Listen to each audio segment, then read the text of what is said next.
Good afternoon. It is Friday, the 30th of June, 2023, just after 1 o'clock. Welcome to UK Column News. Your host today, Mike Robinson, myself, Brian Gerrish. We are delighted to have Patrick Henningsen with us, and we've also got a guest today, Sandi Adams. But it is a good day. It's raining, and of course that's wonderful for people with gardens, albeit we've got a little bit of a misty, rainy backdrop today. Well, let's kick straight off with a little bit of an update in Ukraine. We want to do this very quickly, but the key factor is that, of course, the Ukrainian counteroffensive is not making any progress towards the deep Russian lines. I'd like to thank Theti Mapping here. I'm trying to choose different people. There are many good analysts out there, but you can see the in-depth Russian defense lines in black on the screen. And what is happening at the moment is the Ukrainians are attacking. Losses in vehicles and men is always very high, but of course they have to keep attacking because this is the policy in their adherence to what NATO needs. So let's just pop on. This is the Avdiivka front. The yellow lines indicate Ukrainian positions, but the Ukrainians have made some minor gains here. If we bring in arrows, we can just show the areas that they've taken. If you look at the scale on the map, we're simply dealing in large field areas, and the reality is that this is not changing the battlefield at all. If we move to a different area, the Lyman front, we've gone up north a little bit here. Lyman is ringed in the light green on the left of your screen. But essentially on this part of the front, it's the Russians that have been making gains, particularly in the forested areas that you can see center screen. Some very small gains by the Ukrainians, but they are attacking. Some small gains by the Russians, who are continuing to move forward in this area at least. If we go to the Bakhmut front, which has remained important, then it is clear that the Ukrainians have taken some territory. We're talking in a kilometre or less than a kilometre. However, the Russians are still entrenched in their positions in Bakhmut. The main Russian lines, though, well to the rear of Bakhmut itself. Now, the reality of what's happening is, of course, those wonder weapons from the Germans and elsewhere in NATO has not worked. So there's now many pictures of destroyed Leopard tanks. They've been lost to mines or Russian artillery or anti-tank weapons. And it's very clear now that the tanks supplied by NATO are not going to make any difference to the outcome of the battle. But the Russians, I think we can tell from this particular video clip, delighted to be hauling in Western equipment, which has been knocked out on the battlefield.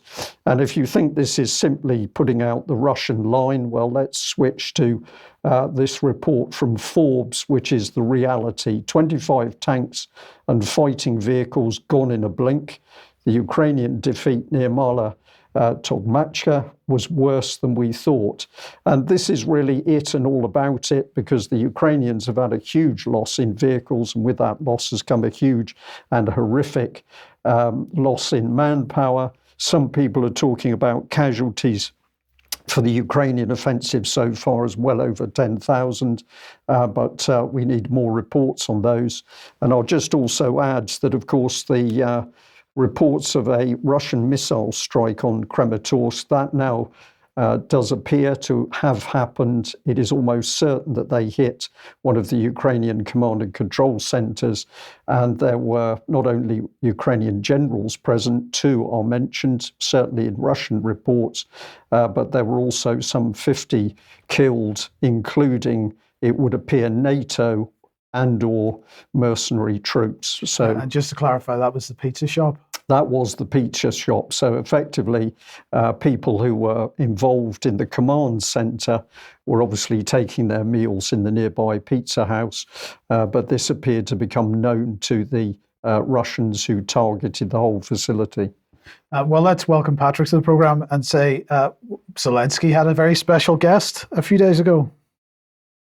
Absolutely. Taking a break from the much vaunted spring-stroke-summer offensive to receive an esteemed delegation of various Eurocrats and WAF acolytes here. We'll play this clip. And Greta Thunberg, of all people, has made landfall in Kiev. This is a very exciting confab. We'll talk about what they're up to in just a moment, but here is the meeting and greeting session.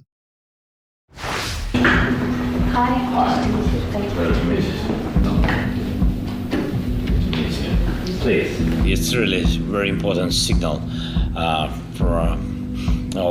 supporting Ukraine. It's very important, and really we need your help, your professional help. And I spoke with my team. You had a good conversation. Thank you very much for video format, which we had together. Mm-hmm. Yeah. So. It's very important to have this. You made the decision about this compact of very concrete steps. We've been there in Kherson region, in Mykolaiv region, and a lot of cities. I think he was struggling to find the words there, Patrick. Just incredible, Patrick. Incredible video. Yeah, Zelensky seemed a bit disheveled and confused. Could have been a long night, who knows? But here's the team photo here, and we just make note here, highlight the positioning. I always look at the blocking of these photos and the way they've got Greta positioned. I would expect that she would be next to Zelensky, but of course, if they did that, it might reveal that she's in fact taller than Zelensky himself. So again, the optics are always something that they're paying very close attention to here. But let's get to the task at hand. Now, why is this meeting happening? This is all about environmental degradation in Ukraine at the hands of the evil Russians. This is why this confab is happening. So they're surveying all the various environmental damage and all the evils done by the evil Putin and the Russians on this. It's we're wondering if they're going to bring up these particular incidents here. We'll bring on screen the Nord Stream sabotage. So arguably, this was the largest man-made methane release in history, and received wisdom is that Russia attacked itself. At least that's the Western line, but they have actually pivoted towards it could have been a Ukrainian rogue cell. Nobody's quite sure. It's all basically left really in the gray zone of the information war. Next on the environmental rap sheet here, the Kharkovka Dam. Again, Russia's attacked itself. Strange, once again, strange. This was a huge ecological and humanitarian disaster that's affected downstream water supplies for the people of Crimea. Plus, the reservoir upstream is completely dry as well, as is downstream. So, huge environmental disaster. And of course, last but not least, the Zaporizhzhia nuclear power plant. This is the big talking point at the moment. Big concern about whether Russia's going to, again, attack itself. This is the party line from Kiev and NATO. And Russia's going to attack itself and cause some kind of a nuclear incident or a nuclear explosion. I know it doesn't make any sense and it seems counterintuitive, but this is the party line at the moment in Kiev and in NATO as well. So that brings us to this issue, and it is quite a controversial issue. If you remember the coup that wasn't a coup over the weekend, the previous 72 hours ahead of that, there was this big buildup. Zelensky was tweeting about Zaporozhye, saying Russia's planning to do some kind of a nuclear explosion or something like that. Lindsey Graham, Richard Blumenthal, senators doing a press conference saying this is going to be a violation of Article 5, etc.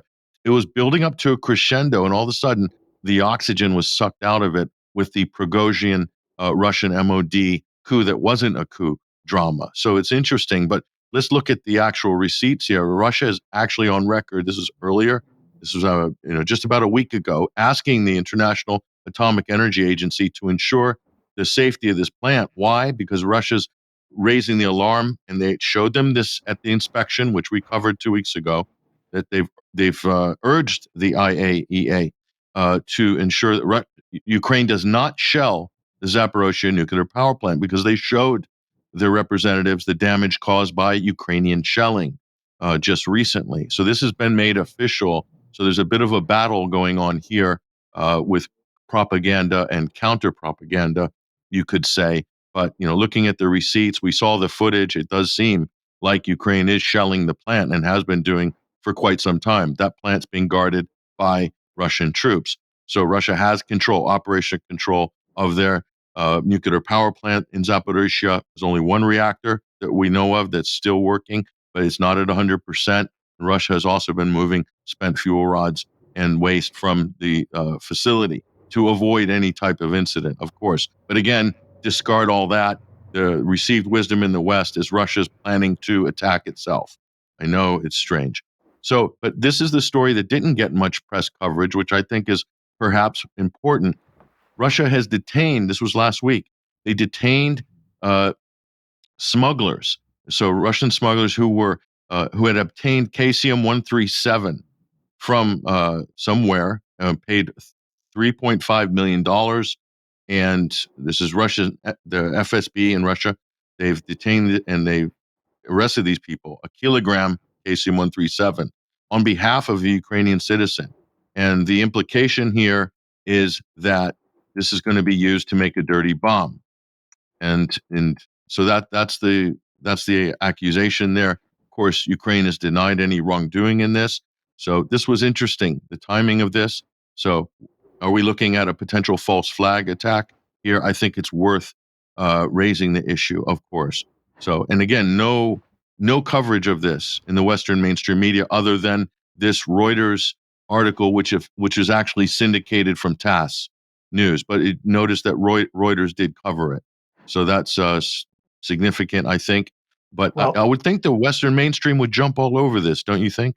If it was fake news? You would think so. You would think so, absolutely, Patrick. But it doesn't end there, because here is a report from Yahoo News and the fact that in various parts of Ukraine around Zaporozhye, the authorities are holding evacuation drills amid a possible terrorist attack at the Zaporozhye nuclear power plant, because, of course, as you say, the narrative is that Russia is going to attack itself.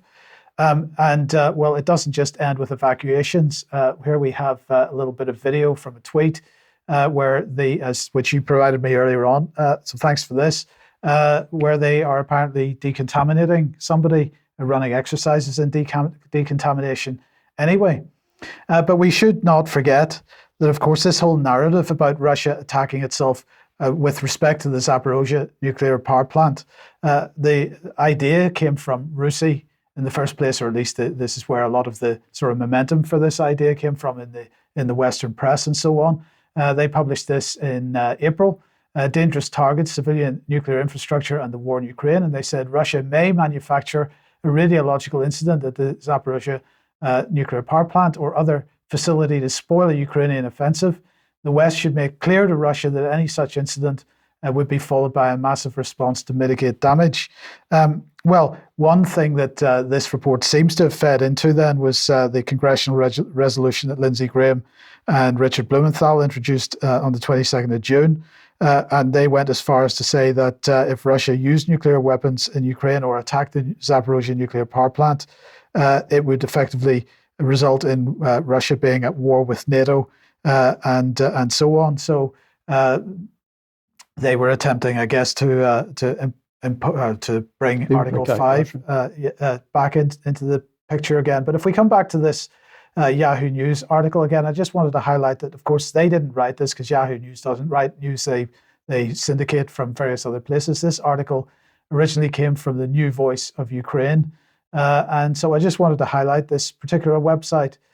So here it is here. This is the same article on the New Voice for Ukraine website. But who is the New Voice for Ukraine?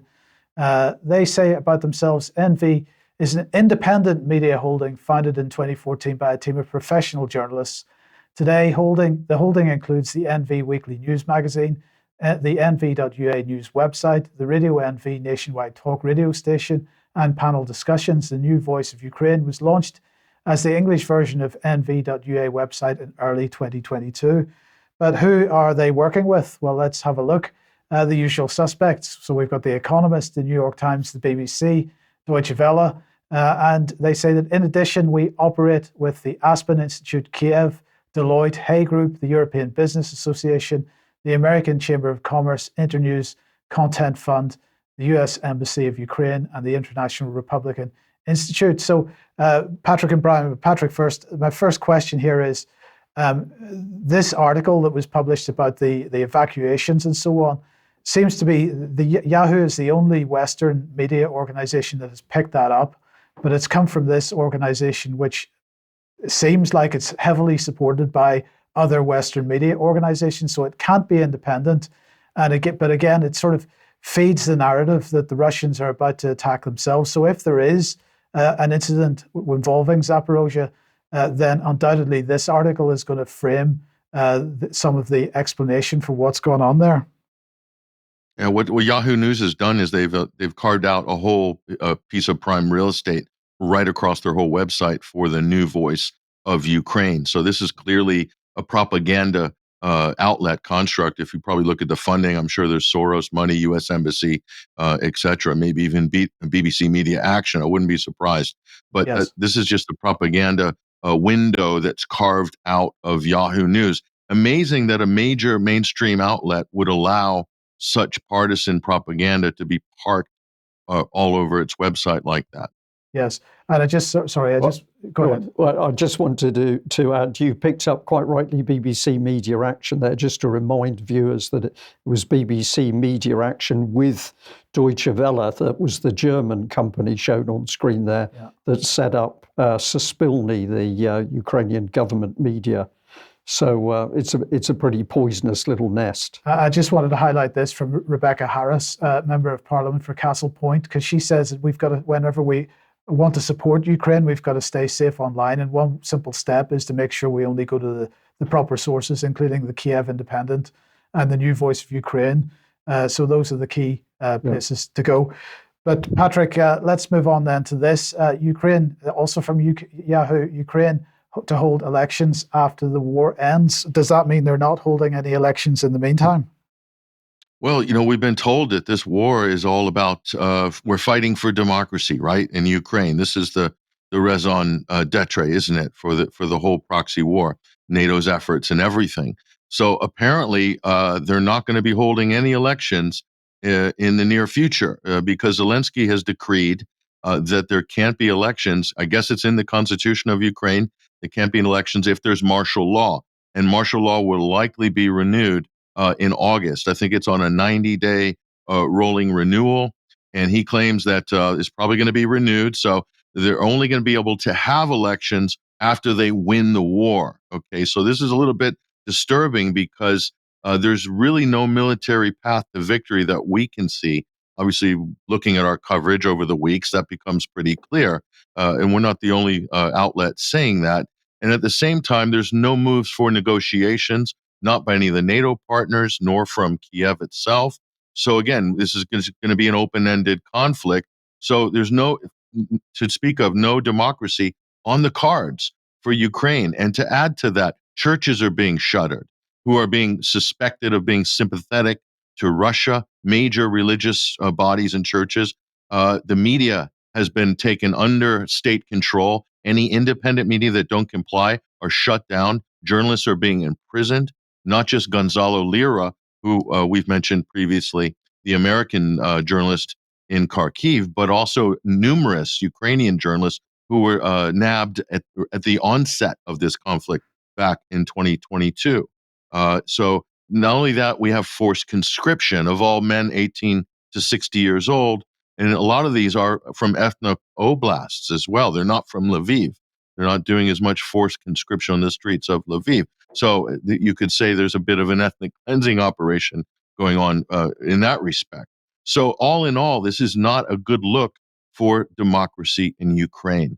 And so Zelensky basically has said, if we win, there will be elections. That's from the horse's mouth himself. So again, what are we actually fighting for? What is this proxy war really about? This is definitely not about democracy. I don't think you can make that argument right now. Yes, and just to finish, just to highlight that this article is also picked up from the New Voice of Ukraine as well. That's correct. For some reason, they put that in the Yahoo Entertainment section. Filed under the entertainment section, Mike. You couldn't make it up. That might just be because it's a Zelensky article, and that's where it should be housed. But I thought that's worth pointing out. Yes. Okay, brilliant. Okay, so let's move back to the UK then, and we're going to kick off here with Nigel Farage. He has made a statement with respect to his bank accounts. Let's just look at a minute or so of what he had to say. But actually, truth is, I'm not full of the joys of spring. I've been living with something for the last couple of months that may well fundamentally affect my future career going on from here, and whether I can even stay living in this country. I have been with the same banking group since 1980. I've had my personal accounts with them since that date, and my business accounts right through the 1990s when I worked in the City of London and in recent years too. I'm with one of the subsidiaries of this big banking group, one with a very prestigious name, but I won't name them just yet. I got a phone call a couple of months ago to say, we are closing your accounts. I asked why. No reason was given. I was told a letter would come which would explain everything. The letter came through and simply said, we are closing your accounts. We want to finish it all by a date, which is around about now. I didn't quite know what to make of it. I complained. I emailed the chairman. A lackey phoned me to say that it was a commercial decision, which I have to say, I don't believe for a single moment. So I thought, well, there we are. I'll have to go and find a different bank. I've been to 7 banks, actually. Asked them all, could I have a personal and a business account? And the answer has been no in every single. So the answer's been no in every single case. Now, of course, many people are very cynical about Nigel Farage himself, but this isn't really the point. The point is, if he's telling the truth, and I got no reason to believe that he isn't, his bank account has been closed for some indeterminate reason. And of course, if his can be closed, anybody's can be closed, really. Now, we were talking, Patrick and Brian and I were talking about this before the program, and the rumor, I believe, is that although he wouldn't name the bank is Coutts. People may have, if that's true, may have a view on the sensibleness of banking with Coutts. That's allegedly is Coutts. Absolutely, yes, Yeah. yes, absolutely. So if that's true. Anyway, he went on, we've got another little clip here because I just want to show another little clip because he then brought Chris Bryant into this because there was an issue with Parliament. So let's have a brief listen to this. A few months ago in the House of Commons, Sir Chris Bryant, chairman of the Privileges Committee, said, using parliamentary privilege, that I had received large sums of money directly from the Russian government, and he named a calendar year in which it had happened. Truth is, I didn't receive a penny from any source with even any link to Russia. And yet, because he said it, it stands. I wrote to the Speaker, I demanded an apology. Nothing has been forthcoming from Sir Chris Bryant. Well, I wonder whether that is what's given me part of the problem. I have employed a top firm of London lawyers. I'm going through a series of subject access requests to find out what is held on me by the international agencies and by the bank that wants to close me down. But think about it. Without a bank account, you effectively become a non-person. You don't actually exist.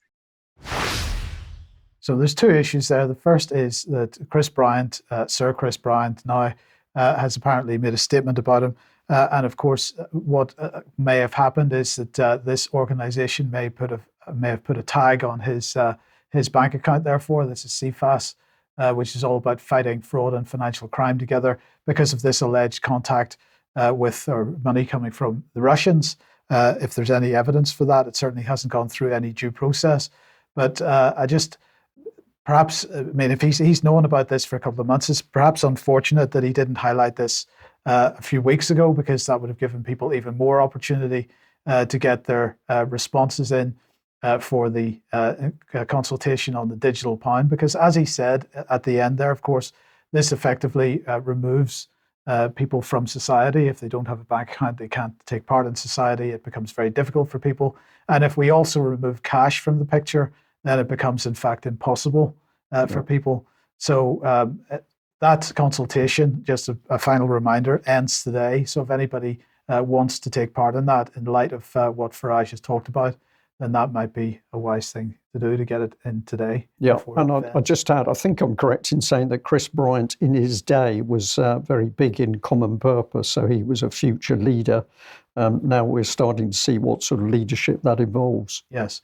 Now, a very brief comment on the online safety bill, because that is continuing through the House of Lords, and the government has announced some new developments there. Now, of course, these new developments are all related to digital ID. And if we remember what the government said in their digital ID FAQ, which was, is the government creating a mandatory ID card? And they said that this is with not the online safety bill, but the legislation with respect to digital identity. The proposed legislation does not include any proposal to create either a digital or physical ID card. The government is committed to make it as easy as possible for people to prove who they are online and access services they need without creating mandatory ID cards. This, we said, was misleading, and we stand by that because, of course, the online safety bill is effectively making it mandatory by requiring online services and websites to identify whether you are a child or not. So what they're saying is that they've planned rules to prevent children from viewing pornography, content that promotes suicide, self-harm, or eating disorders. That updates to the bill will hold services that publish or allow these things on their sites. They're going to hold them to a new standard on age verification and age estimation tools that they use. And of course, the simplest way to identify whether somebody is a certain age is to make them identify themselves online. So they're using the terms and conditions of the websites to effectively make this stuff mandatory. But let's just put this back on screen and look at what else they're doing. Action on harms from app stores. So they're saying that Ofcom will research the role of app stores in allowing children to access harmful content. Again, ID required here is going to be the ultimate destination. They want to boost media literacy, so Ofcom will be tasked with improving the general public's ability to identify disinformation and evaluate trusted sources of information. And they're going to have to publish a strategy every 3 years on how it plans to deliver that. And finally, to empower adults to take control of content. So they're going to help with the effective censorship of people by giving people the power to effectively block content that they don't want to see online and so on. So yeah, there we go. It's pretty clear what's coming. And I would imagine that Farage is starting to wake up pretty quickly. Okay, if you like what the UK Column does, you'd like to support us, please head over to community.ukcolumn.org. There are options to help us out there. You could pick something up at the UK Column shop, but please do share material you find on the various platforms, especially ukcolumn.org and ukcolumnextracts.co.uk. Excellent. Well, I'd just like to add in there a huge thank you to Claire T from Bath, who sent us a very generous donation. So thank you very much to that. And we'll just say to everybody that we want the information to go out far and wide, but to grow the UK column, we do need your financial support. And it's very much appreciated when people join up with a membership or they're making a donation. But big thank you to Claire. It was very kind of you. Now, on the UK Column website, we've got the Fenethy Residential School timeline. It's part of this article. So David Scott and the Fenethy ladies doing a lot of work to get the detail out of the horrors of the Fenethy Residential School and what was done to little girls. Finally, there is some interest by the Scottish Parliament, but it also appears that there are people who already want to warn off members of the Scottish Parliament from getting too close to the truth about what's happened here. But David and the Fenethy team will continue to dig, and we will continue to report. Now, big event coming up, that's the Great Net Zero debate, which is going to be Glastonbury Town Hall on the 7th of July at 17:45. Lots of good speakers, but one of the most important speakers for us is Sandi Adams, who has really been working very hard with her team to put this together. So Sandi, let's welcome you to UK Column News. Well done. You're really showing us how to take action and make things happen on the ground. Tell us a bit more. Well, thanks very much, Brian, and thank you for your support in all this, because it really helps. Well, it was following the town hall 15-minute cities talk that went viral, which was a big surprise to me more than anyone else, because I didn't really know I was being filmed, and it was just a kind of a stream of consciousness that came out. It was 15 years of frustration with the Green Council in Glastonbury that I've had. And so that tended to go viral, and it got something over 6 million views on YouTube, Twitter, wherever. And it made me realize that actually people do want this information badly. And during that talk, I did ask the mayor if we could have an open debate about the climate emergency policies within the council, and their net zero policies that they're bringing in all the time. These sort of the stuff that's coming through our town council, and the money that's being spent on climate change. And this is our money, this is our money. And so I asked them for a meeting. They didn't come up with one. They were definitely not interested. So we decided to invite them to our event. We've paid for the whole thing. We've crowdfunded it. We've got people to help us with the money, and we've been able to hire the town hall. It's taken us 4 months to get all this together, and we've invited the council to come along, and the mayor. The mayor is a lady called Indra Don Francesco, and she's going to do an address in support of climate change.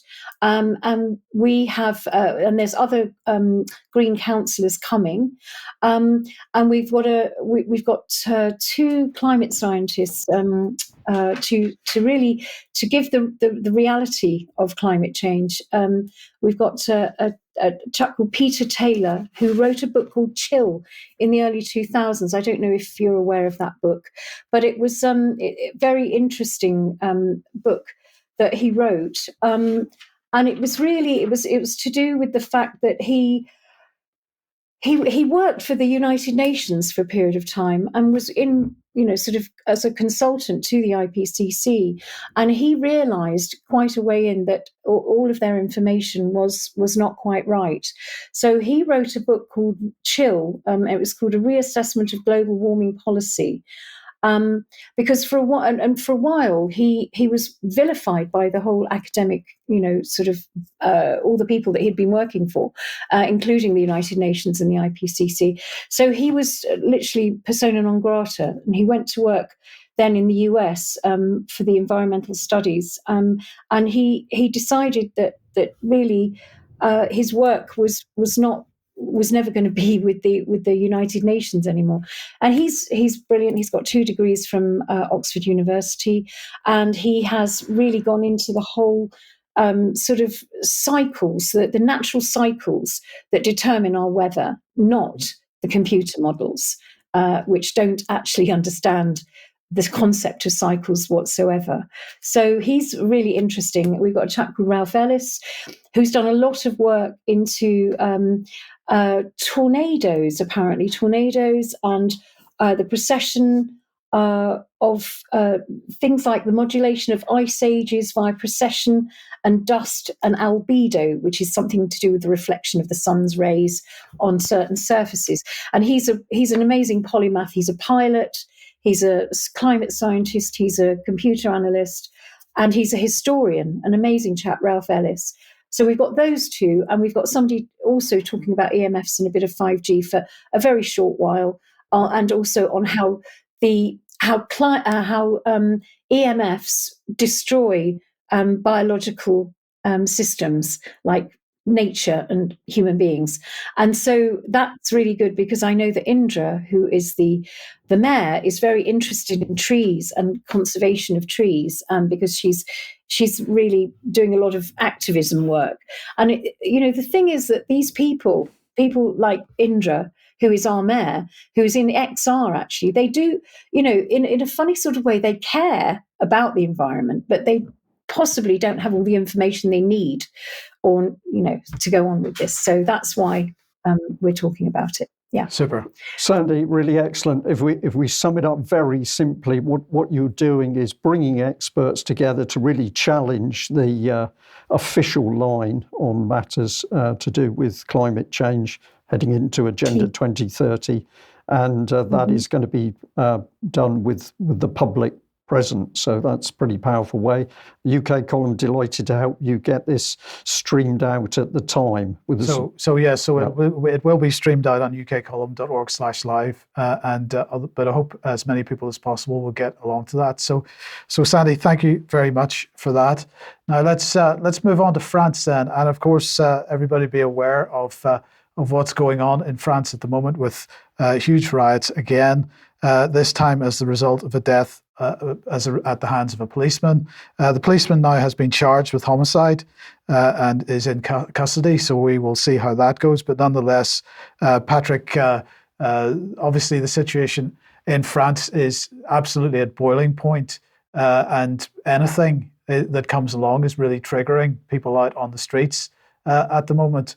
Macron holding all kinds of emergency meetings, wondering what to do about it. But really, that country, is it too extreme to suggest that it's very close to civil war, perhaps conflict within itself? Yeah, that footage you just showed right there, pretty shocking. That's from the Pablo Picasso district of the city of Nanterre in France. Yes, and Emmanuel Macron was forced to come back from Brussels to lead a crisis meeting, so the French equivalent of Cobra. It's cascading across the country. This kind of was a police brutality story initially that gained a lot of traction, the grassroots. And France is just a tinderbox in terms of, let's say, people that are very disgruntled with the government.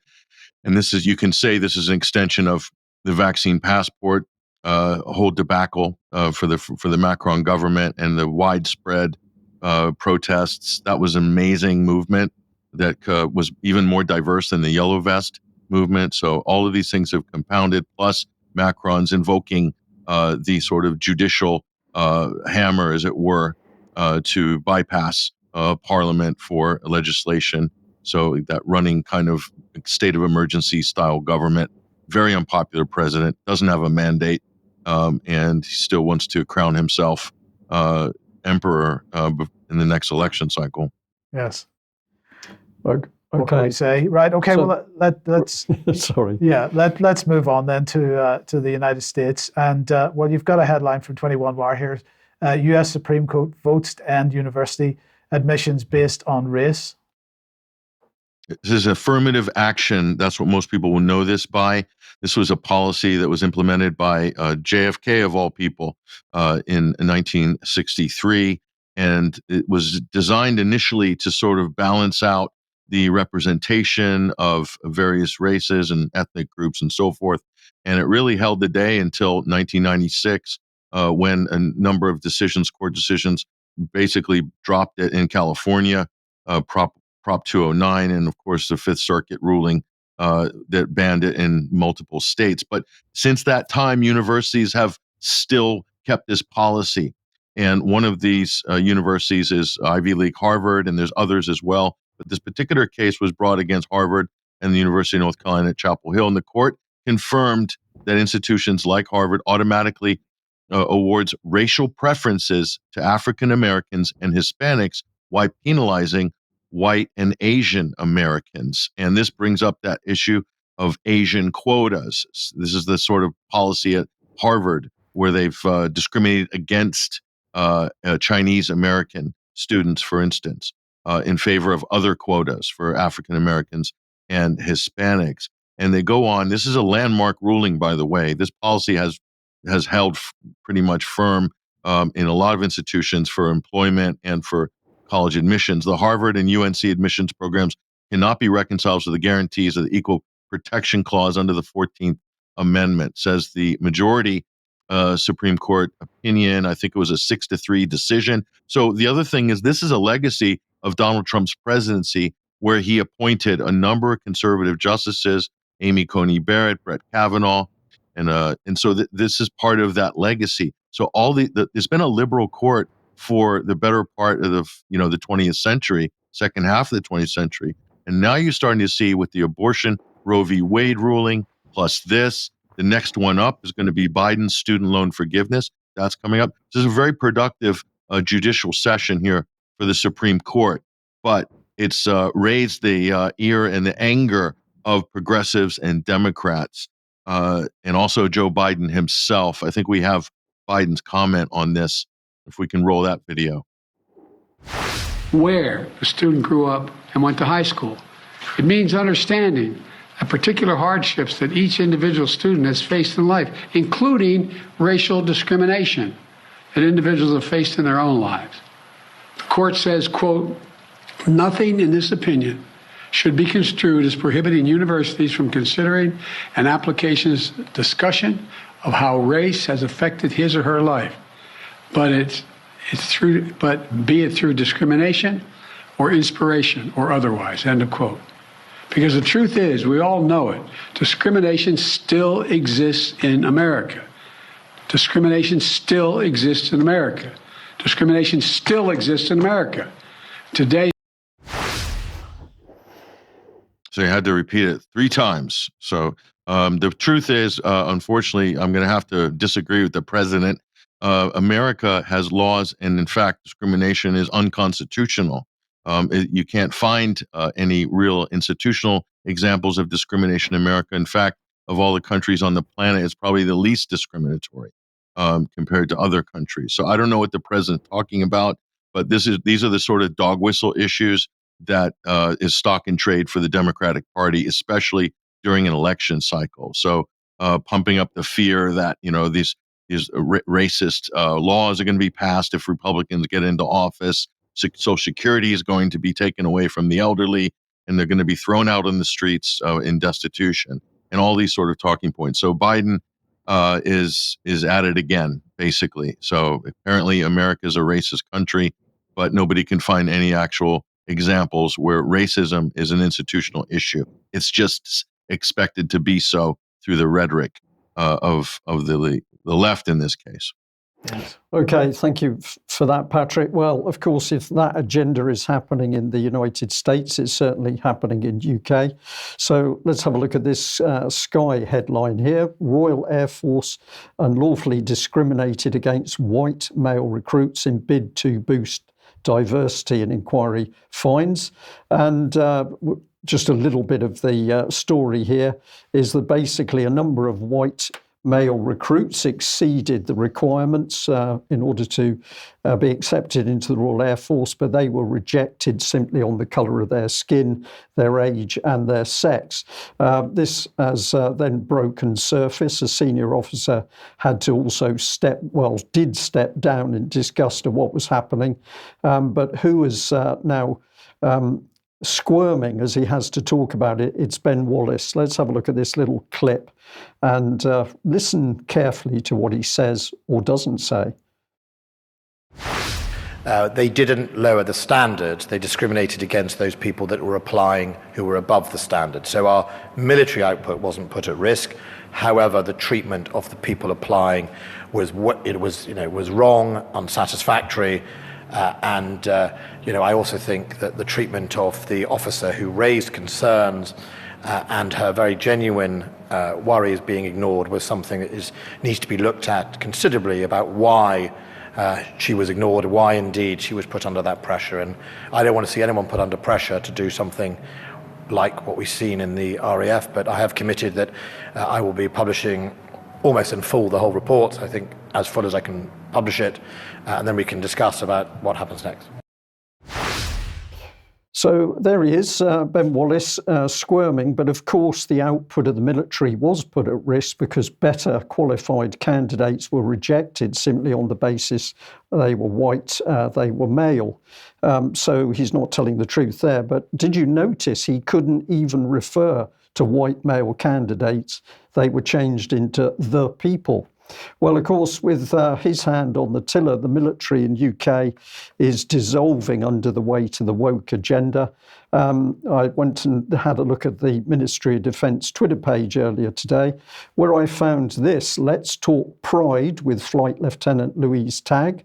Before joining the forces, she played volleyball for England and now represents the Royal Air Force in various sports. And Adam Powney spoke to her for our podcast series, Serving with Pride. It was totally worth it. Let's have a look at this clip. This AS1 had recently identified as non-binary, and as a result, they had to make a decision about uniform.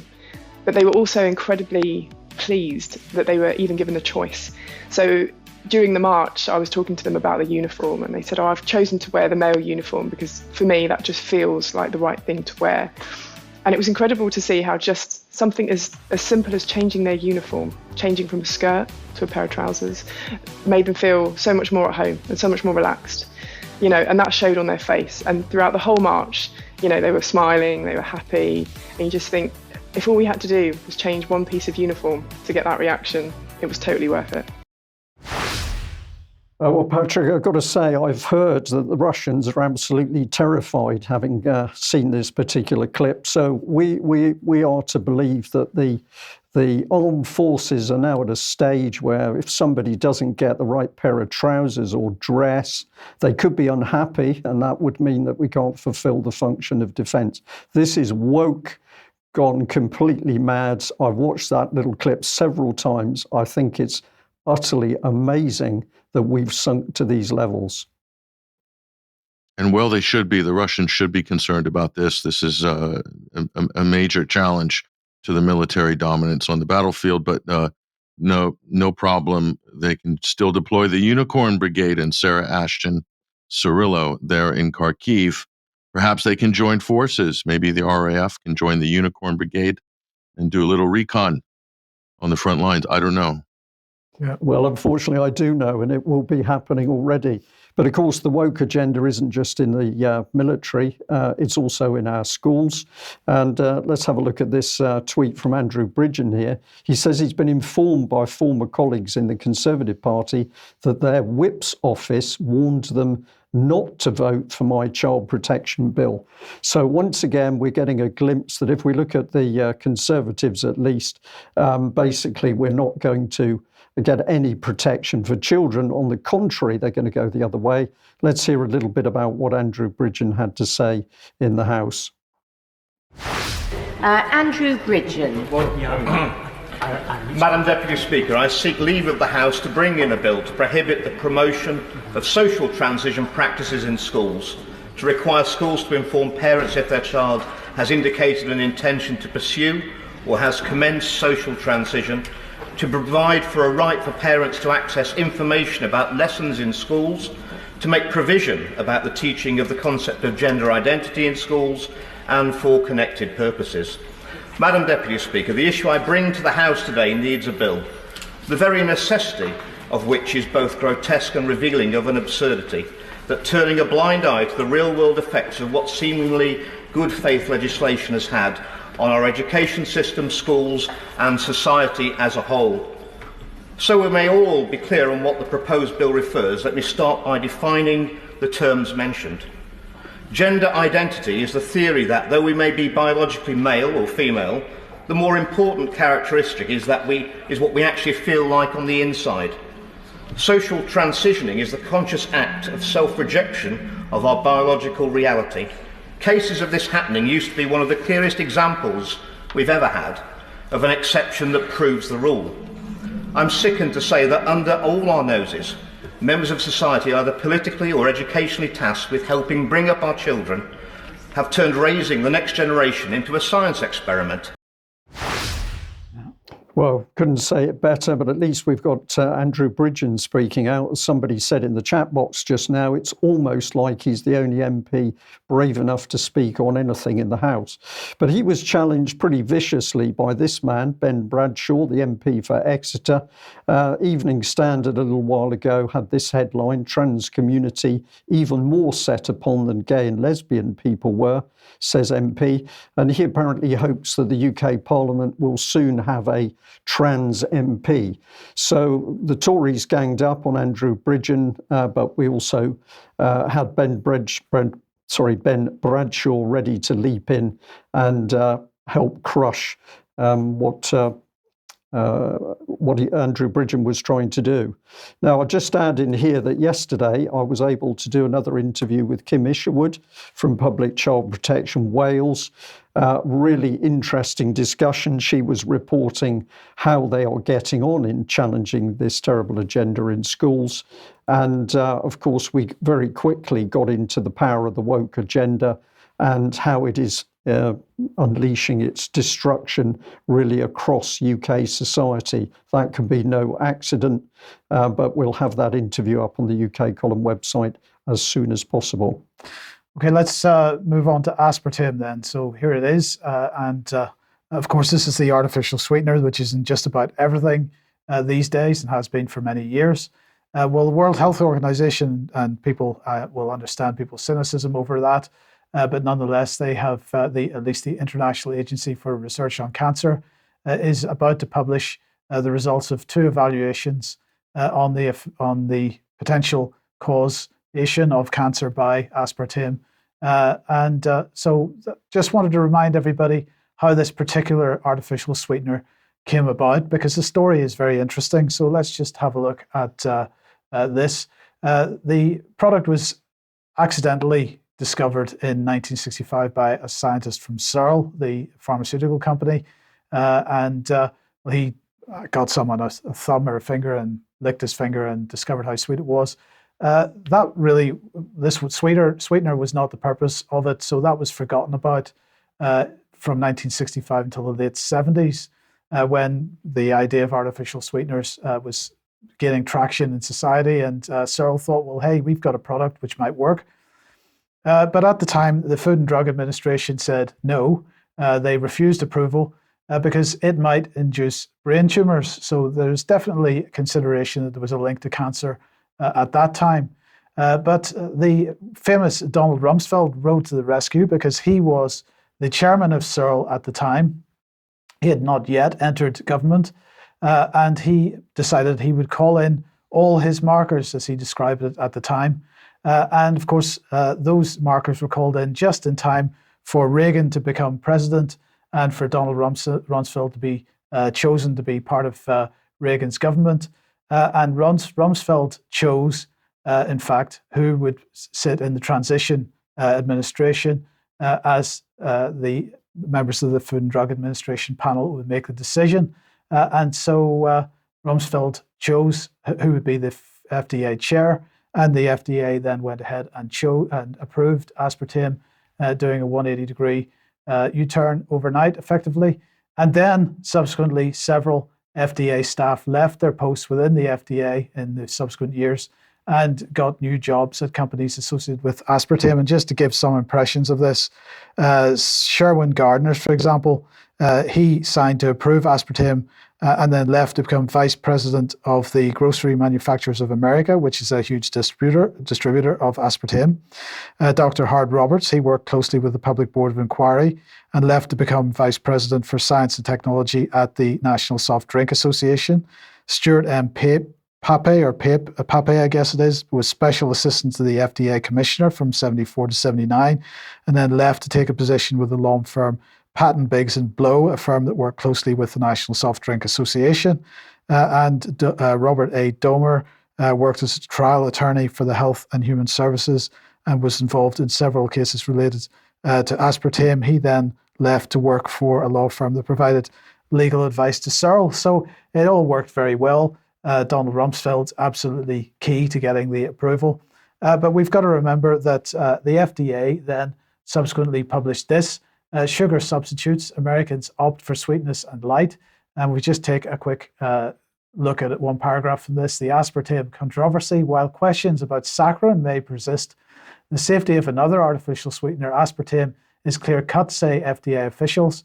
FDA calls aspartame sold under trade names such as NutraSweet and Equal one of the most thoroughly tested and studied food additives the agency has ever approved. The agency says that more than 100 toxicological and clinical studies it has reviewed confirm that aspartame is safe for the general population. Now, that was published in 1999, but unfortunately that page no longer exists. So if you want to see that, you've got to go to the Wayback Machine. But very briefly, Patrick, I mean, obviously, in the meantime, this controversy over aspartame has rumbled on for 30 years, 40 years, and suddenly the World Health Organization is interested in it again. And it seems that those original suggestions of links to cancer, there might be something in them. Yeah, the law firm you mentioned is Patton Boggs, and they just so happen to have been very instrumental in Iraq as well, along some of these other big establishment, deep state beltway law firms. But so high fructose corn syrup, aspartame, NutraSweet, the new one I think is called sucralose. Okay, all of these things are all artifacts of the Cold War. Is when the U.S. put an embargo on Cuba, they killed the sugarcane industry. And this is when industry, the petrochemical industry and all the various chemical companies in the U.S. came up with all these new diet, sugar-free, diet, low-fat, all these food substitutes for a cheaper, more practical substitute for actual sugar. And it took off and they marketed a whole range of diet, sugar-free, etc. So this is, in some ways, the pretext for this was the Cold War, was the embargo of Cuba in the 1950s and 60s. Yeah. And so this is the legacy of this. Yeah. Okay. Thank you for that. Okay. Thank you. Well, let's finish up on this one. And a big thank you to the UK column viewer that said, was I aware that King Charles had activated the climate countdown clock with the Mayor of London, Sadiq Khan? The climate clock has a countdown of 6 years and 24 days, and that's taking us through to 2030. So pretty interesting stuff, actually. This was part of the Evening Standard article, well, a picture at least, and you can see centre of your screen some of the many organisations supporting it, including the UK government, of course, and HSBC Bank. But I was fascinated with the picture, the whispers and smirks here. I wonder what they were saying.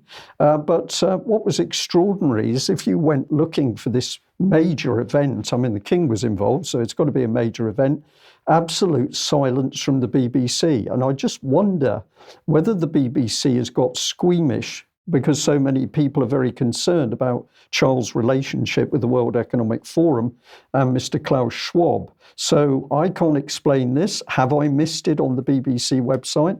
Please check if you can, but it seems to me rather strange they haven't reported it. But of course, when you get into this, you find that very quickly you're into a very murky pond. You've got forums.